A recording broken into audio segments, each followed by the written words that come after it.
THWR's NHL Mock Draft 2019 3rd edition. So the final rankings are out now for the entry draft. So I thought I'd give you my 3rd edition because I've seen a bunch of I've seen some videos and some written articles on the third edition draft. So I thought I'd do it too. And this one should probably be closer than my other two to any of the actual outcome that's going to happen. Or not. Who knows? Because like I've said before, all it takes is one team to kind of make one of those crazy picks, and then it's open season and you don't know where they'll veer off to. But I kind of believe that the guys I have right now, most of them will get drafted, not in maybe that order, but in the top 10 or 15. So I would think a good 10 of these guys, like for sure, should be in the top 15. Or not. Who knows with the draft. No, but I mean, there's some guys for sure that are going to be there. So that's all right here at, while I ramble, at Talking Habs with Rick. That's me. The number one Habs channel dedicated to the Habs and all things hockey. And don't forget to like, subscribe, ring the bell. Well, you don't have to like. You could dislike if you want. It's up to you. And subscribe and ring the bell, and that'll notify you of all my videos as they come out. And leave any comments. There's a comment section down there. I know for the like, subscribe, I point down here because on a laptop or desktop, that's where it is, but I guess on a mobile it's up there. So hopefully you guys will find that. Okay, so did I get it all? I think I got it all. Okay, so like I said, the final rankings are out, so I'm going to do my probably last edition for this year of mock draft.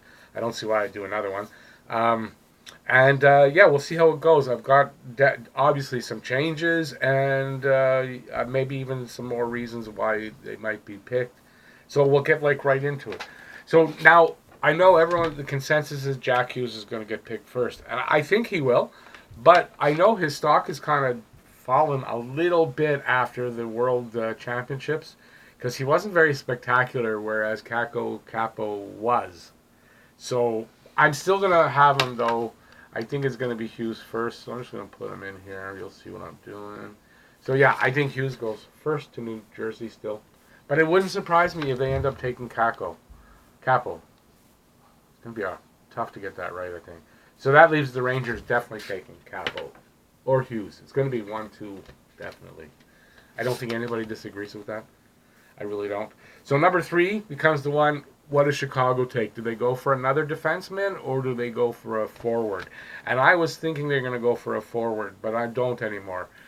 Bertram Byram, I think he's going to be a number 1 defenseman, and I think that he's better than anything that Chicago already has there, and I don't think they're going to pass him up. So, Byram to Chicago.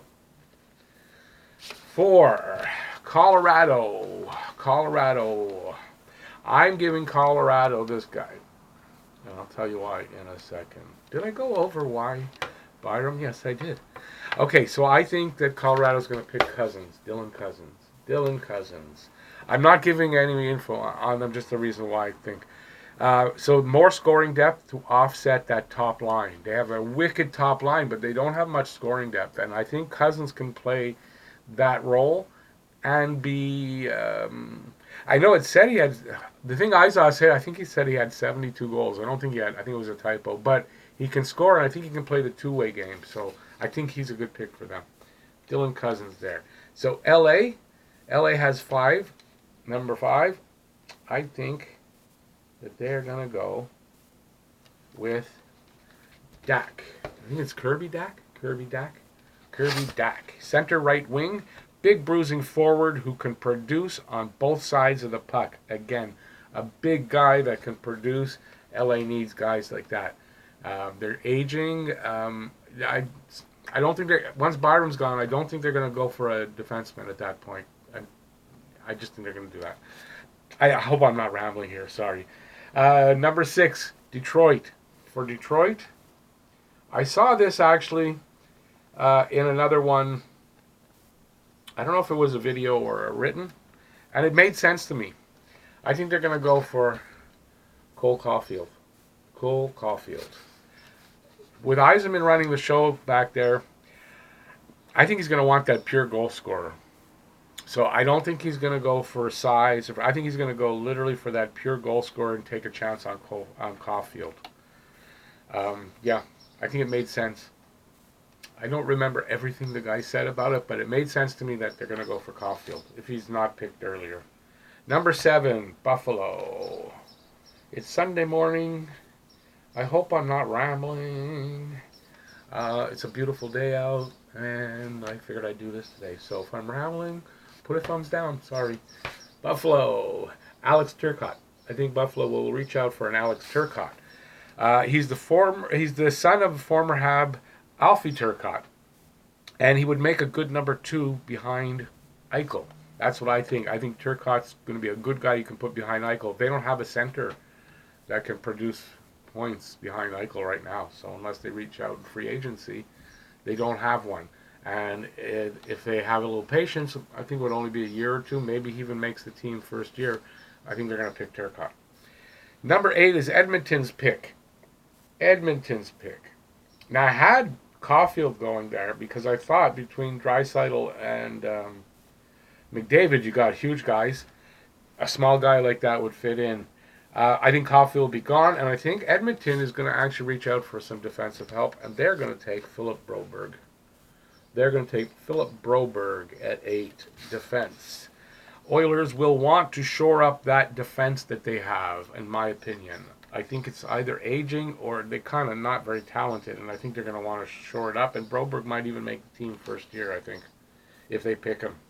Number 9 is Anaheim's pick. Anaheim at number 9. I debated over this one. I wasn't sure I was going to put in here. And I thought about what Anaheim's going through, and I think Anaheim needs some leadership. And they're going to reach out for somebody that they can bring in a year or 2 that is going to provide them with some of that and grow into that role. And I think they're going to reach for Peyton Krebs. Peyton Krebs, center. And the Ducks need leadership plus skill. So they need the leadership and the skill. Kind of, I guess, like a Getzlaff. They're aging their stars. So, yep, that's where I'm going. Okay, we need another board. We need another board. Next board. Next board. See Montreal in red. Okay, I got a little crazy today. Sorry. Number 10 is Vancouver. Vancouver. I think they are going to take... I'm not writing first names because I don't want to take too long here on writing. Matthew Boldy. Matthew Boldy at number 10. He's a left wing, big, talented left wing. Would look nice in Vancouver right now. I think you get a big guy like that who's got talent. He could fit in with what they're building there. So I think down the road he'll fit in. Plus, I mean, the guy's got talent. He can score. It's not like... I know I always said get the best player available. But I guess there's a point where you got to figure out what you're going to need. And maybe not immediate need, but in the next year or 2. And then you fill that need with the best player available. That's also a strategy. And I think that's what's going to go here. So number 11 is Philadelphia at number 11. Philadelphia at number 11. I think Philadelphia is going to pick up a player from the U.S. under-18 team. I think his first name is Trevor Zegras. Trevor Zegras. I don't know how to pronounce that, but I think that's what I heard, Zegras. He's a center, skilled scoring center, a slower Jack Hughes. That's what I've heard. He's basically Jack Hughes, but slower. And I don't think the Flyers will pass him by. If he's still available, I think the Flyers will pick that up. I think they need I think they're going to need to replace Giroux down the road. And this guy's got the skill. If he's really just a slower Jack Hughes, well, skating can be improved. So I think they're going to pick him up. I'm not going to show you the board. I just did. Number 12 belongs to Minnesota. Minnesota has number 12. And I'm going to give him somebody that I want here in Montreal, if it was possible. They're going to pick up, I think, Alex Newhook. I think Alex Newhook's going to go to Minnesota. And they'd be smart to take him. He's a center, and he might be a steal at number 12. I know people think that they say that he's not playing in a very competitive league, but I saw him at the under-18s, and he looked good. So it'd be a steal at number 12. He's skilled center, and the Wild, I think, needs that. I think they need another skilled center to come in the next year or 2, because he's going to college, so he's not playing for a year or 2. Okay, number 13. I better write it before I show it to you. Is Florida. Florida is got number 13. Sorry, this video is so long. I think Florida's going to reach out for a defenseman. So I think Florida's going to take, is it Victor Soderstrom? Victor Soderstrom from, I believe, Sweden.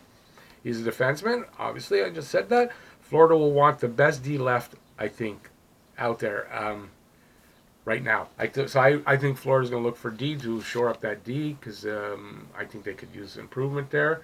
And I think he's the next best Soderstrom. He's going to be the next best D that's out there.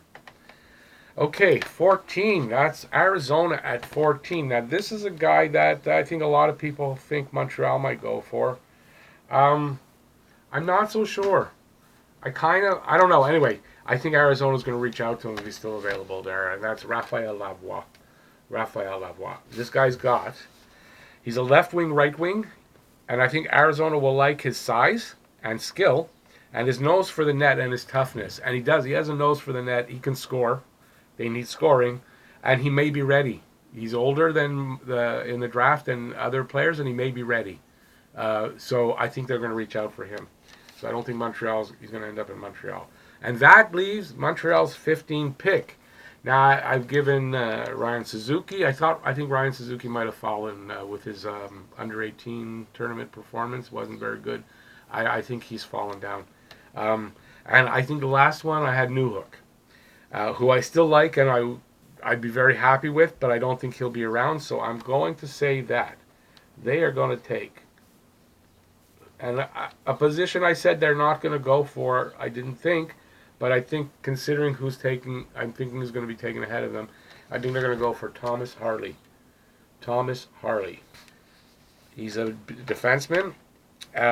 With Ryan Suzuki's stock dropping after the U18s, I think Montreal will go for the best left-hand defenseman still available.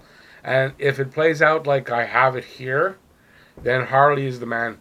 I'll get more in depth on him in a video. I'm going to do him next in my series of Habs entry draft prospects.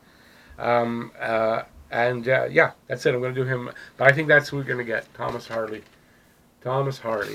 on defense. Okay, so I guess that's it for my mock draft. My 3rd edition mock draft and probably the final one for this season. Thanks for watching.